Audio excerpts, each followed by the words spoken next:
Right, so this is chapter 29 entitled The Triumph of the Right. It's fairly short compared to some of our other ones because it's mainly just about Reagan. So it doesn't cover as much time as some of our other topics. And again, it is chapter 29, so it is our second to last chapter. There is one more after this, so hang in there. You are almost done. So let's get started. All right, so when we last left off, we were talking about the election of Ronald Reagan. Reagan rides in on a powerful political movement called the New Right. It is more economically libertarian. Libertarian, if you are unfamiliar with that term, in a nutshell, it advocates for a very, very small government, a government that is very much hands-off. And in this particular case, in terms of the economy, so less government involvement in the economy to a more extreme degree.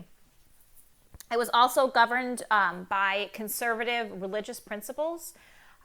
It is very concerned with enduring conflicts over race, economic policy, sexual politics, and foreign affairs. It's going to oversee and build on the gradual unraveling of the New Deal political order that has existed, obviously, since the New Deal of the 1930s. And it is formed and guided by grassroots Christian conservatives. And this is a group of people newly mobilized throughout the 1980s. So Reagan's administration really affected America's everyday lives in many ways. The free markets dispensed principles of active income redistribution and social welfare of the New Deal and the Great Society programs. But many critics claimed that the Reagan administration really favored the interests of corporations and wealthy individuals over the average person.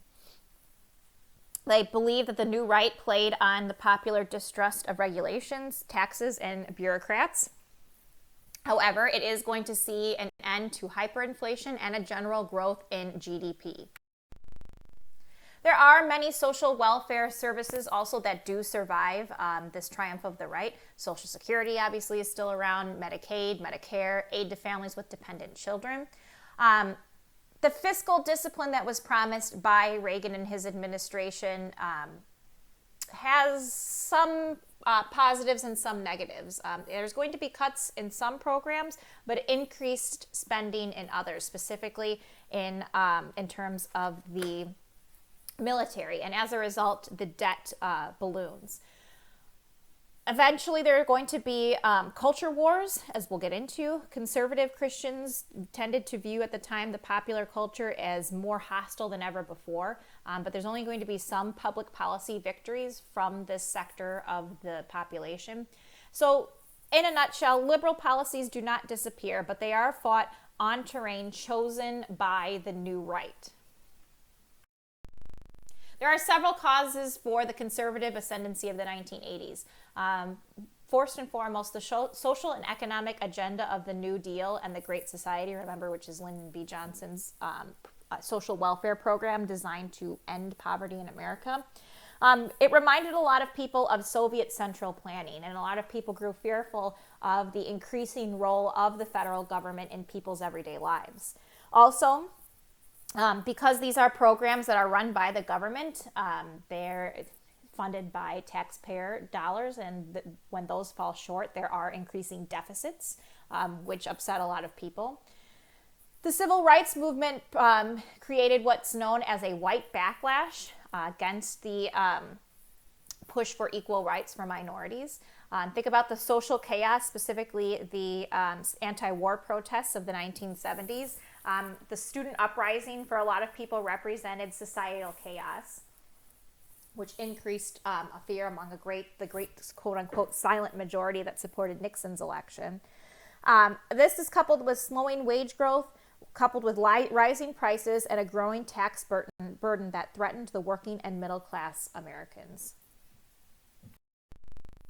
Reagan is inaugurated on January 20th of 1981.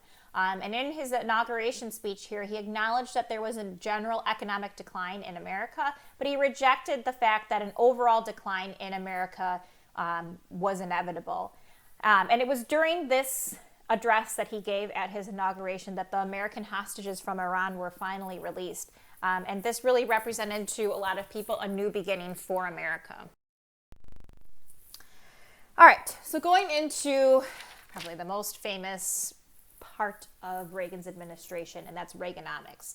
So what problems did Reagan and his administration identify? Well, three main problems. Number one, inflation. Two, high interest rates. And also, coupled with that, too much government spending, high taxes, and unemployment. So he opposed any kind of New Deal type program. And he had this to say, which is really indicative of Reaganomics as a whole. Government is not the solution to our problem. Government is the problem. So remember, economically, his goal is to pare back government spending in this regard. So his solution is to reduce government spending on social welfare programs, institute a 3-year 30% cut in income taxes, and easing of business regulations as well. So again, less government involvement in business. All of these three things together, these solutions, are known collectively as Reaganomics. Critics to Reaganomics argue that it will hurt the needy and fail to stimulate the economy. However, Reagan gave a series of TV speeches to gain support for his program. And he was widely known, and his success here helped earn him the nickname as the Great Communicator, because he had a very particular kind of slow way of speaking that appealed to a lot of people. So Congress is able to pass his budget and tax cuts that he hoped to put in place. As a result, the economy enters a recession where unemployment rises over 10%, very similar to what happened in the Great Recession of 2008. Unemployment was about at 10% there as well. However, Reagan urges Americans to stay the course. By 1982 and lasting all the way until 1988, there is a period of sustained economic growth. 17 million jobs were added to the American economy. Inflation dropped, and GDP saw huge increases. However, looking back, we can now identify that there were some long-term problems put in place by Reaganomics. Cuts in social welfare programs, of course, put a burden on the needy. Also, even though federal spending was cut in terms of social welfare programs, it actually increased in terms of our spending specifically on defense. So we're increasing spending in terms of our defense on the military, but the tax cuts put in place meant that there was less money for the government to spend on the military, meaning they had to borrow to pay for these bills.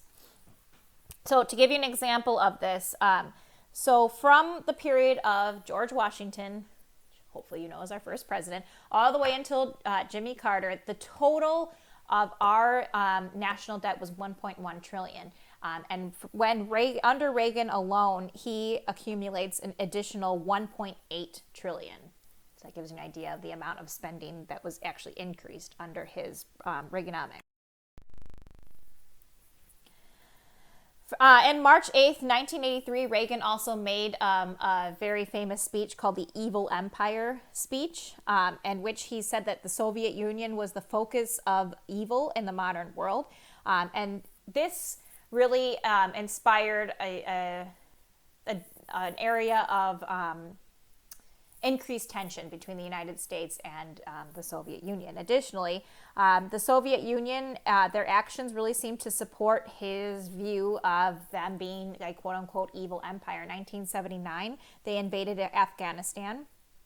In 1980, the Polish Union Solidarity movement started to push for greater freedom for the Poles, and the Soviets pretty rapidly and brutally abolished this movement. And so both convince Americans that the United States needs to take a more aggressive approach to the Soviet Union. And this is called the Reagan Doctrine, which is that we should confront and oppose the global influence of the Soviets. So the Cold War is still going on, but we know that starting with the Nixon administration, it kind of entered an easing period. And now we're seeing increased tension between the United States and the Soviet Union at the tail end of the Cold War, because it won't be long after this time that we're talking about that the Soviet Union collapses. The Reagan Doctrine also calls for a massive military buildup. From 1980 to 1985, the defense budget goes from $144 billion to $295 billion. He also proposed a strategic defense initiative as an additional check on the Soviets. He wanted a space-based missile defense system that could strike down missiles before they reached the United States. So going into the 1984 election, Reagan's popularity rises. People liked his can-do personality. They felt strongly that he had a good ability to lead. They pointed to the fact that the economy was recovering, and they liked his tough stance on foreign policy. And he played off of this with his campaign slogan, "You ain't seen nothing yet," meaning things can get even better. So in the 1984 election, Reagan goes up against former Vice President Walter Mondale, and for the first time, a female vice presidential candidate, Geraldine Ferraro. And you can see from the electoral map over there on the right that Reagan won 49, obviously, out of 50 states. So a landslide victory. And it shows that the New Right's emphasis on patriotism and family values was working. It was attracting a lot of supporters from the South, the middle class, and the working class. These are typically people who really voted Democratic. And so because they were voting for Reagan, a Republican, they were dubbed Reagan Democrats. Leading to this chapter question, how do you account for the incredible popularity and continued popularity of Ronald Reagan? Would he still have been as effective if he tried to run for the presidency today?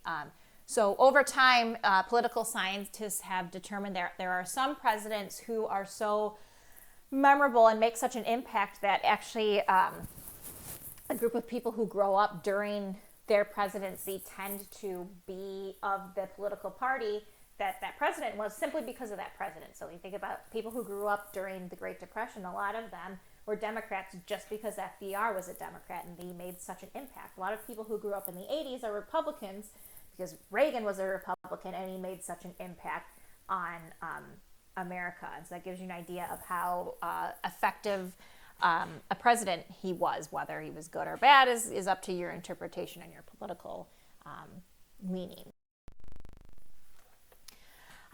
His administration was not without some scandals, however, one of them being the Iran-Contra affair.